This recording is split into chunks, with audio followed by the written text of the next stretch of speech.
Okay, for 1.1, our first example, we want to describe and sketch the region right here where we're considering x and y such that x is going to be greater than or equal to 0.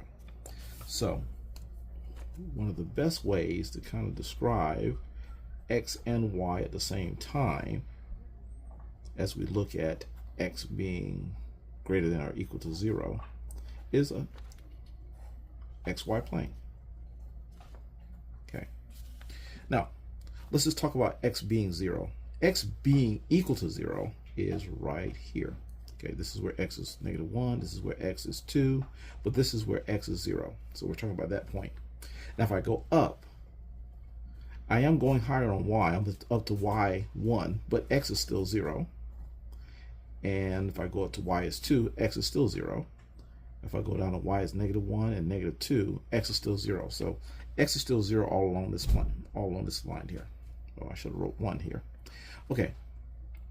Now, x can be greater than 0, so x can be 1. So here, that's an example. X is 1.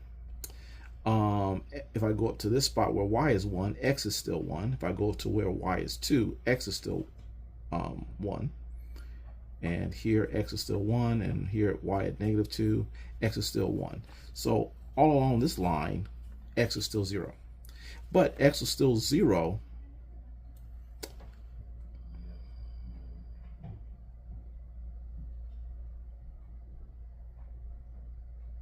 well, sorry, not x is still 0, x is still 1.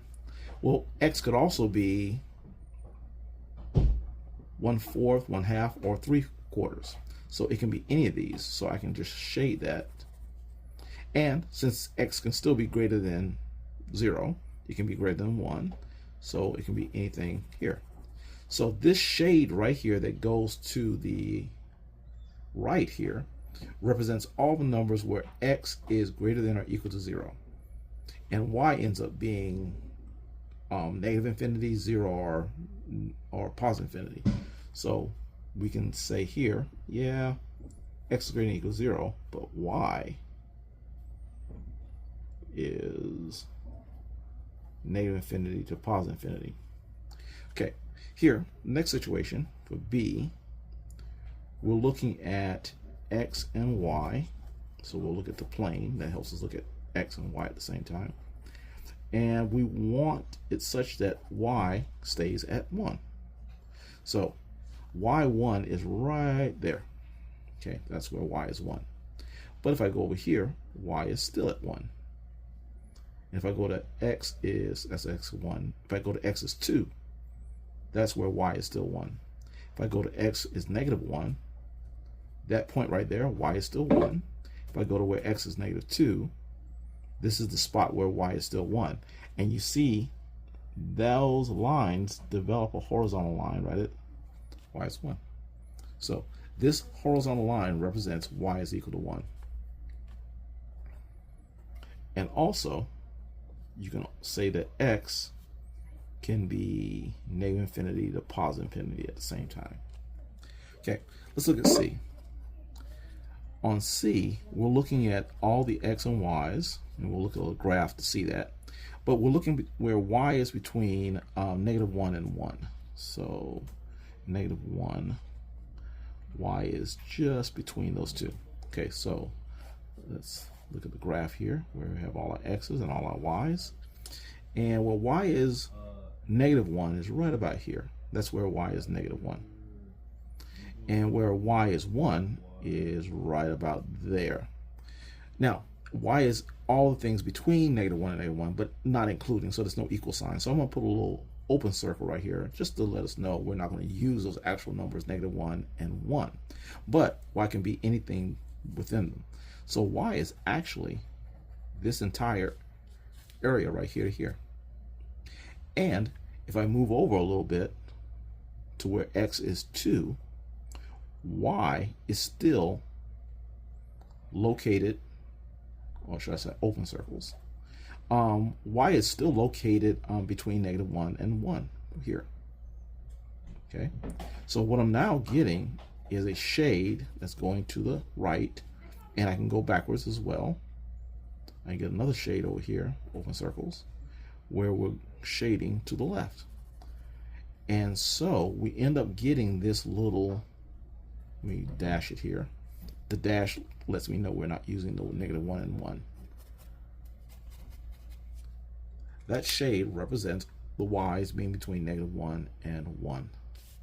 And we can say that y in this case is definitely between -1 and 1. And my x's are definitely going from negative infinity to positive, infinity. So we can write those in. Okay, next, let's look at finding the distance between 2 points. There is a distance formula.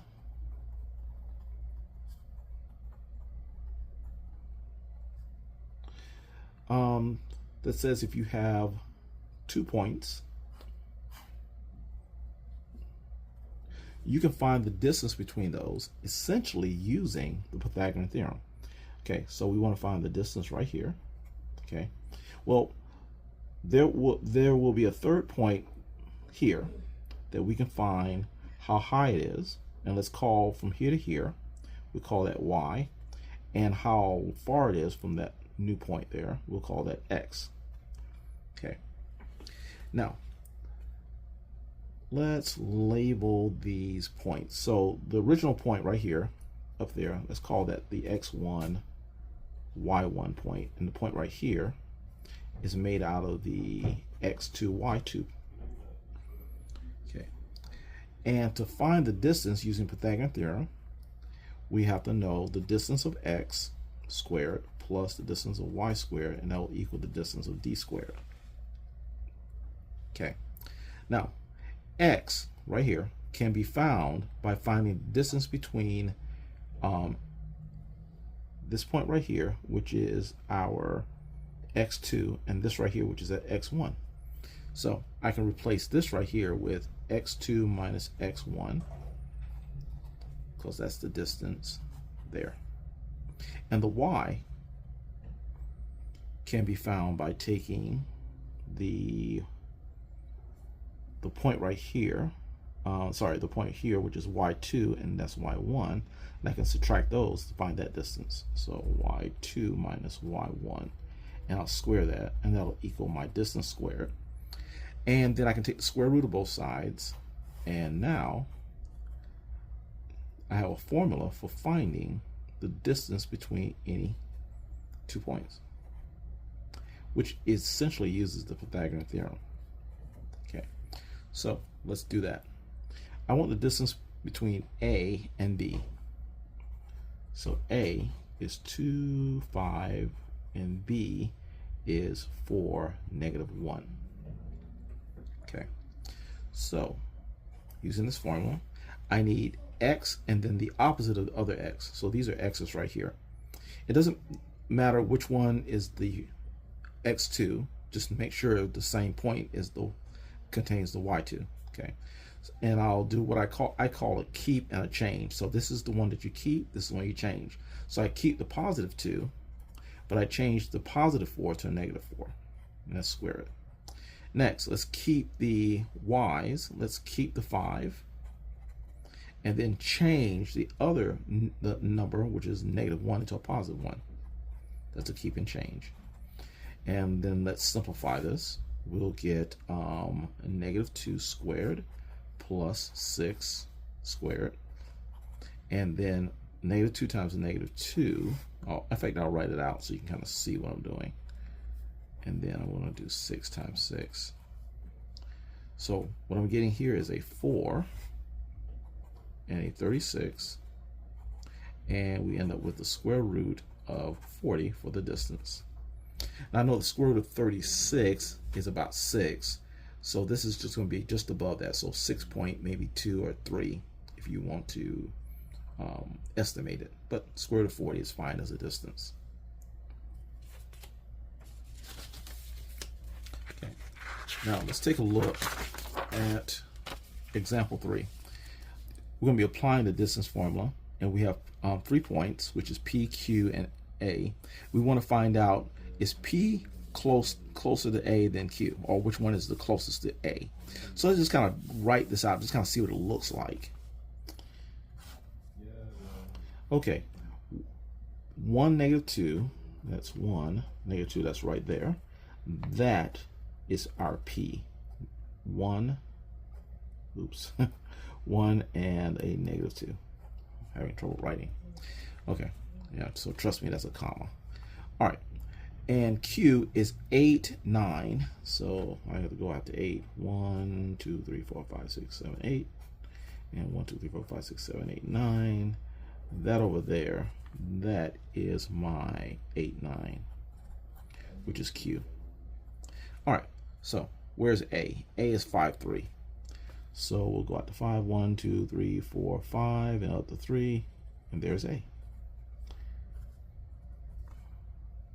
So which one is closer? So I need to use a distance formula from here to here and a distance formula from there to there. So I'll use the distance formula twice. So distance formula, okay, you use keep and change for x's. So I'm gonna keep my 8 and change my +5 to a -5 and square it, plus. I'm gonna keep my 9, my +9, and change my +3 to -3 and then square it. And that first distance, let's find out what that is. That's going to be a 3 squared plus 6 squared, which ends up being a 9 plus 36. And when you add those, that'll be the square root of 45. All right, that's the distance between Q and A. Let's find Q and P. So that distance will be, keep and change for my x's. So I'll keep the 5 and change the +1 to a -1, squared, plus. And then for the y's, I'll keep the 3 and change this -2 to a +2, and then square. So this will be 4 squared plus 5 squared, which gives us 16 plus 25, which adds up to 41, I think, square root of 41. And so square root of 45 gives us a larger answer than the square root of 41. So, so this is the greater distance and this is the closer distance. So the AP point is closer. All right, so next we want to find the midpoint. The midpoint formula is this. You take both x's from both points, add them together, no changes, and then divide by 2. That process there will create a new number that will be your x coordinate. Then you take your y's values, you add those up, and you divide that answer by 2, and that will give you your y coordinate, and that'll be your midpoint. So let's just draw what this looks like. That's -2 on x and 1 on y. So this is what this first point looks like. The second one, 4, 5, 1, 2, 3, 4, and then 1, 2, 3, 4, 5, looks like that. Okay, so that's what these 2 points look like. And we want a point that's in the middle of them. So according to the formula, the midpoint formula, we're going to take our x's and add them. So our x's are -2 and 4. So -2 and a 4. And then we're going to divide that by 2. Our y's are 1 and 5. So we'll put 1 and a +5 and divide that by 2. And so when you put these together, you get 2 divided by 2. This is going to be 6 divided by 2. And simplify 2 over 2 to 1, and 6 over 2, which will be 3. This is our midpoint. 1, 3. So over 1 and up 3, and that does look like a midpoint.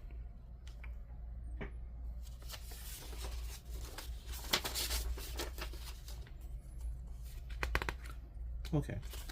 Lastly, we're going to try to apply. Now, example 5, applying the midpoint formula. We want to show that the quadrilateral with vertices P, Q, R, and S is a parallelogram. And there's a number of ways of showing the parallelogram. The way they want us to use is to prove that the diagonals, they do bisect each other. Okay, so bisection is basically just cut each other in half. So let's draw what this looks like.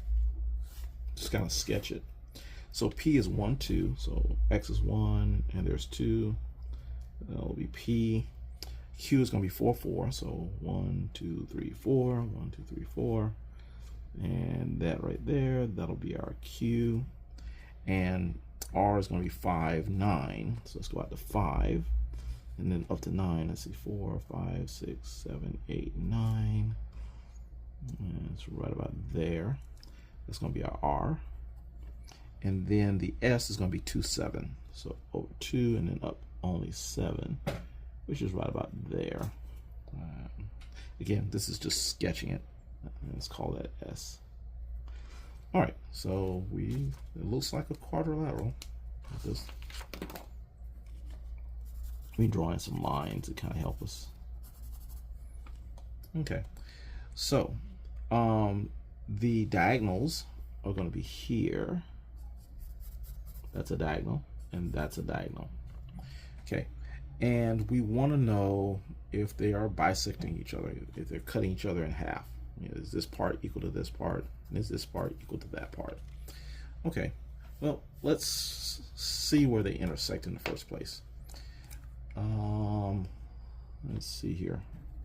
There's that new point right there of intersection, and let's use the formula here, the midpoint formula for the P and the R. So the P and the R. So the X is going to be 1 and 5. The X is going to be 1 and 5, and then we'll divide that by 2. And the Y's are going to be the 2 and the 9. 2 and the 9. We'll divide that by 2. And so what that'll give us is a 6 over 2 and 11 over 2. And this simplifies down to a 3. This right here will be about 5.5, so 5.5. Okay, so it believes that the midpoint is 3.5. Let's see if the other midpoint would be 3.5 between the S and the Q right here. So S and Q, the X's are 4 and 2, 4 and 2. We'll divide that by 2. The Y's are 4 and 7, 4 and 7 over 2. Let's simplify that to 6 over 2, and that's going to be 11 over 2, and we're going to get 3 and 5.5. Hey, same point. Okay, so these are definitely bisectors. Okay, both are bisectors, and so that means that from here to here is the same size, and from over here to over here, and they meet at the same point. So this would demonstrate, because they meet at the same point, and these are naturally bisectors because we use midpoints. These are, how should I say, vertices are proven to be two diagonals that bisect each other.